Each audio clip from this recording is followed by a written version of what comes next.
আসসালামু আলাইকুম। আপনারা অনেকেই কিবোর্ডে পিক বসাতে চান কিন্তু বসাতে পারেন না। আজকে আপনাদের শেখাবো কিবোর্ডের ভিতরে কীভাবে পিক বসাবেন। এই যে আমি বসিয়েছি।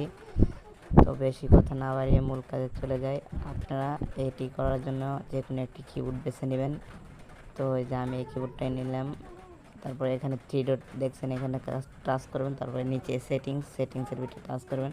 তারপর উপরে সর্বপ্রথম বাটন টাচ করবেন। এখানে অনেকগুলো কিবোর্ড আছে, এখান থেকে যে কোনো কিবোর্ড আপনারা বসাতে পারেন চাইলে। আপনি যদি পিক দিতে চান তাহলে পিক দিতে হলে কি করতে হবে, উপরে এই যে প্লাস আইকনটি দেখতে পাচ্ছেন, এখানে চাপ দেবেন। তারপরে গ্যালারি একটি অপশন, এখানে চাপ দেবেন। তারপর নিচে গ্যালারি, এইখান থেকে আপনার গ্যালারিতে নিয়ে আসবে। যতগুলো ছবি আছে আপনাদের সকল ছবি এখানে শো করবে। আমি এখান থেকে একটি ছবি নিয়ে নিলাম।